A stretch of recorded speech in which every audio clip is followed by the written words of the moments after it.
Shalom à tous, que Dieu vous bénisse abondamment. Nous allons suivre cette vidéo.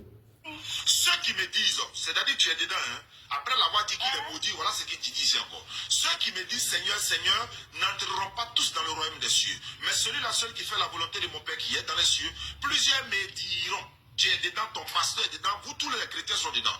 Plusieurs me diront en ce jour-là, Seigneur, Seigneur, n'avons-nous pas prophétisé par ton nom? Musulmans prophétisent pas son nom.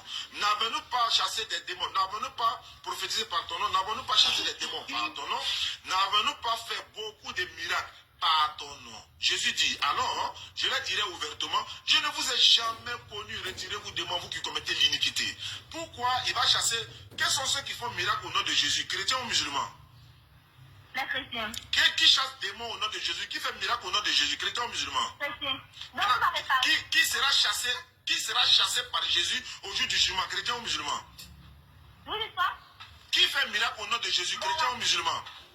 À cette question-là, je voulais vous dire que Il faut me répondre d'abord. Qui fait miracle en son nom? c'est Jésus. Et ce sont les hommes, les chrétiens. Les chrétiens font miracle en son nom. Ils chassent des démons en son nom. Bon, malgré qu'ils ont fait, Jésus dit, c'est pourquoi alors je leur dirai ouvertement, je ne vous ai jamais connu, retirez-vous de moi. Et Jésus va chasser qui ici au jour du jugement? Musulmans ou chrétiens? Les chrétiens. Et quand Jésus te chasse devant Dieu, tu vas au paradis ou bien tu vas en enfer? Tu vas en enfer. En takbir. Vous venez de suivre cette vidéo. Normalement, tout musulman sérieux ne peut jamais prendre ce verset pour soi-disant refouler les chrétiens. Parce que c'est une confusion totale. Vous dites que Jésus ne connaît pas les chrétiens. Et tu dis que le verset là, Jésus parle des chrétiens. Et que ce sont eux qui vont chasser. Donc allons-y. Matthieu 7, verset 21. Ceux qui me disent Seigneur, Seigneur, n'entreront pas tous dans le royaume des cieux. Quand on dit n'entreront pas tous, ça veut dire qu'il y a une partie qui va rentrer. Il y a une partie qui va rentrer. Donc il y a une partie des chrétiens qui vont rentrer. Donc Jésus connaît les chrétiens. Voilà. Il dit quoi? Mais celui-là seul qui fait la volonté de mon Père qui est dans les cieux. Automatiquement, la volonté de mon Père qui est dans les cieux, le Père ici n'est pas Allah. Ça disqualifie l'islam totalement. Regardez. Dans Jean 6, verset 40, regardez.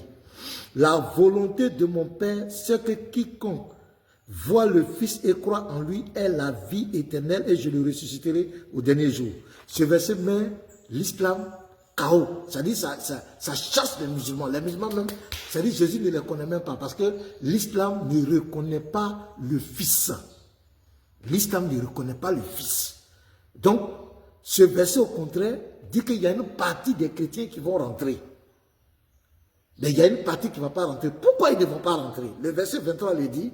Alors je leur dirai ouvertement, je ne vous ai jamais connu, retirez-vous de moi, vous qui commettez l'iniquité. Dans Luc 6, verset 46, Jésus dit, pourquoi m'appelez-vous Seigneur, Seigneur, et ne faites-vous pas ce que je dis?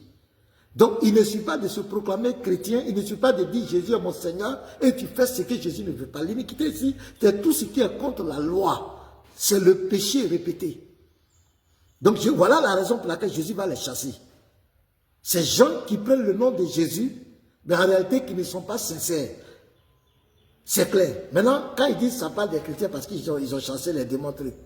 Dans Acte 3, le verset 1 jusqu'au verset 17, Pierre et Jean ont fait des miracles. On fait un miracle au nom de Jésus. Dans Acte 9, verset 34, Pierre a guéri Aîné. Bon, les disciples ont prophétisé au nom de Jésus. Est-ce qu'ils sont chassés?